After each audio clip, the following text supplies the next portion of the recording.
Assalamualaikum warahmatullahi wabarakatuh. Bismillahirrahmanirrahim.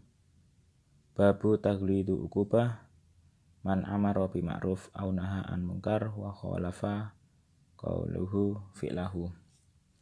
Babu utawi iki iku bab taghlidu uqubatiman ngebutake tatrapane wong amaro kang perintah sapa man bi ma'rufin kelawan kebagusan.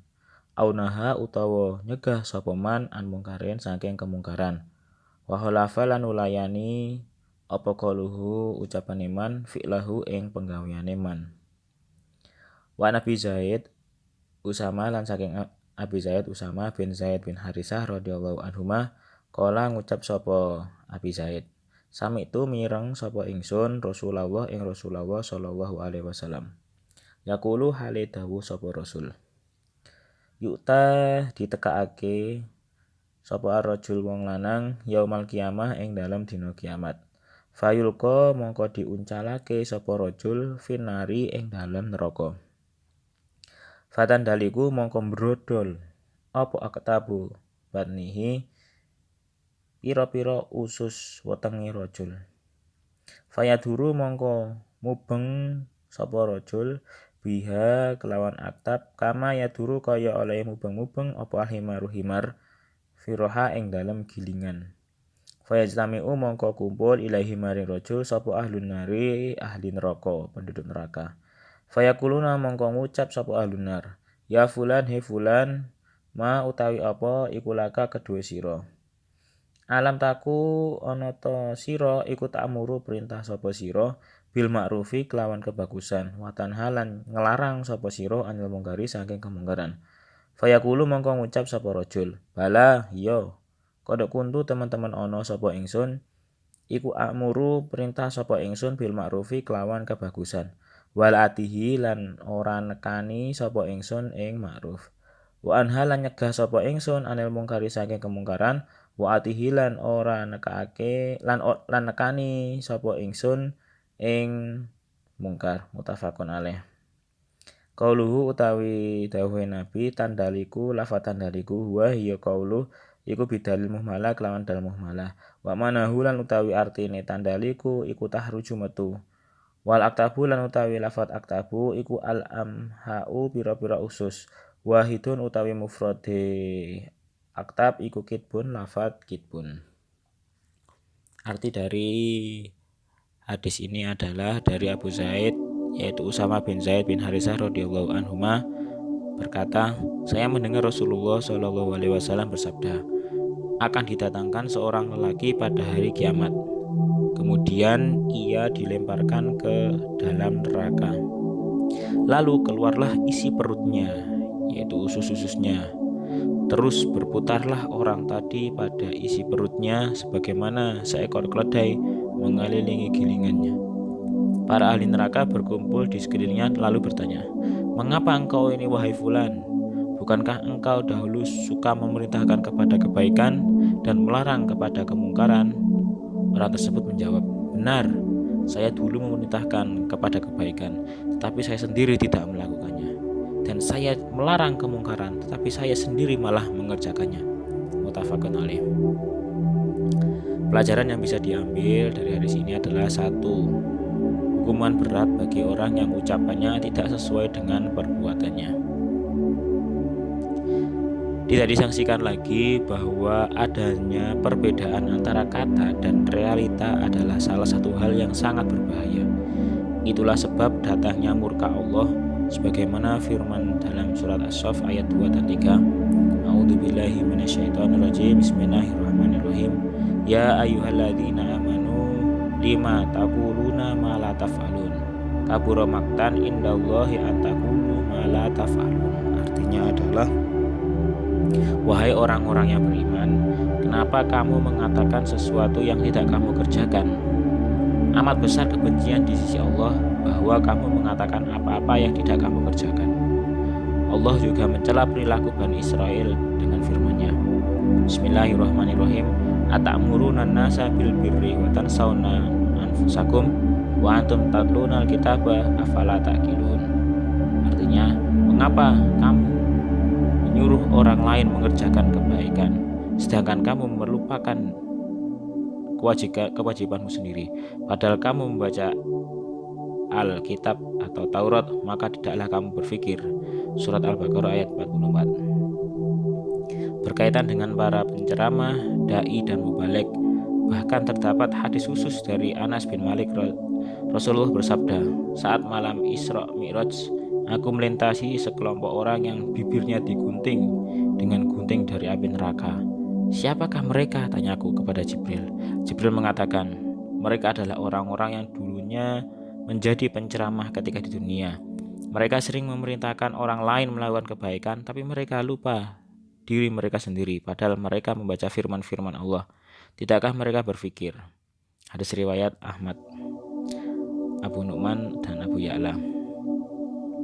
Dalil-dalil di atas menunjukkan pengingkaran keras terhadap orang yang punya ilmu tapi tidak mengamalkan ilmunya. Inilah salah satu sifat orang-orang Yahudi yang dicap sebagai orang-orang yang mendapatkan murka Allah disebabkan mereka berilmu namun tidak beramal. Abu Darda radhiyallahu an mengatakan, tanda kebodohan itu ada 3. 1. Mengagumi diri sendiri. 2. Banyak bicara dalam hal yang tidak manfaat. Yang 3. Melarang sesuatu namun dia sendiri yang malah melanggarnya. Jundub bin Abdillah Al-Bajali mengatakan, gambaran yang tepat untuk orang yang menasihati orang lain namun melupakan dirinya sendiri adalah seperti lilin yang membakar dirinya sendiri untuk menerangi sekelilingnya. Dari kitab Jami' Al-Bayan Ilmi wal Fadli. Tidak diragukan lagi bahwa contoh orang yang beramar ma'ruf nahi mungkar adalah seperti dokter yang mengobati orang lain. Satu hal yang memalukan adalah ketika seorang dokter bisa menyebutkan obat yang tepat untuk pasiennya. Demikian pula dia memberikan tindakan pencegahan untuk mencegah penyakit pasiennya. Kemudian malah ternyata dia sendiri tidak menjalankannya. Berdasarkan keterangan yang lewat, jelas sudah betapa bahaya hal ini. Karenanya menjadi kewajiban setiap dai dan mubaligh untuk memperhatikannya. Karena jika sampai jamaahnya mengetahui hal ini, maka mereka akan mengejek kepada sang pendakwah. Belum lagi hukuman di akhirat nanti dan betapa besar dosa yang akan dipikul nanti. Yang nomor 2, di antara mukjizat yang dimiliki Nabi Muhammad SAW adalah mengabarkan tentang neraka dan bagaimana kondisi orang-orang yang disiksa di neraka. Di antara nabi-nabi lain, Rasulullah adalah satu-satunya Rasul yang mempunyai berbagai bentuk mukjizat. Banyak kelebihannya yang tidak dimiliki orang lain. Salah satu kelebihan beliau adalah beliau diperlihatkan siksa kubur oleh Allah Subhanahu wa Ta'ala.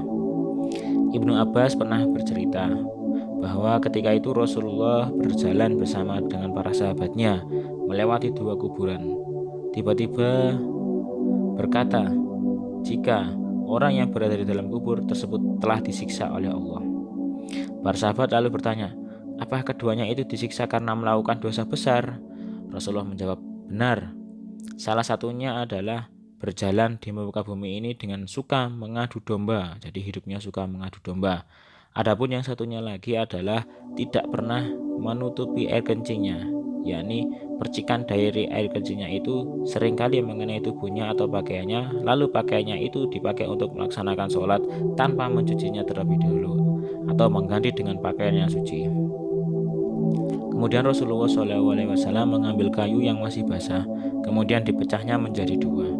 Selanjutnya beliau menancapkan kayu tadi pada masing-masing 2 kuburan tersebut sambil bersabda, semoga kayu ini dapat meringankan siksa keduanya selama ia belum kering. Hadis riwayat Bukhari. Itu merupakan mukjizat luar biasa yang dimiliki Rasulullah. Beliau juga dapat menyaksikan siksa kubur semasa beliau masih ada di dunia. Kelebihan tersebut tidak dapat dianalisa secara ilmiah. Yang nomor 3 adalah melakukan yang baik dan menjauhi yang mungkar dapat menjauhkan kita dari api neraka.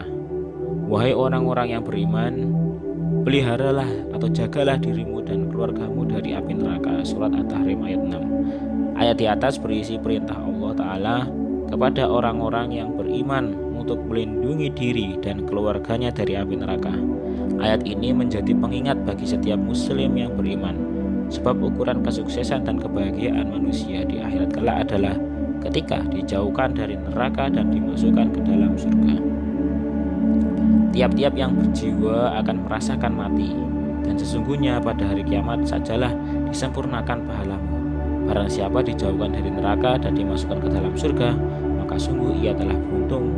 Kehidupan dunia ia tidak lain hanyalah kesenangan yang memperdayakan. Surat Ali Imran ayat 185. Ibnu Abbas radhiyallahu an dalam sebuah majelis pernah berkata bahwa makna jagalah dirimu dan keluargamu dari api neraka adalah melakukan ketaatan kepada Allah dan tinggalkan maksiat, serta suruhlah mereka untuk berzikir kepada Allah, maka dengannya Allah akan selamatkan kalian dari api neraka.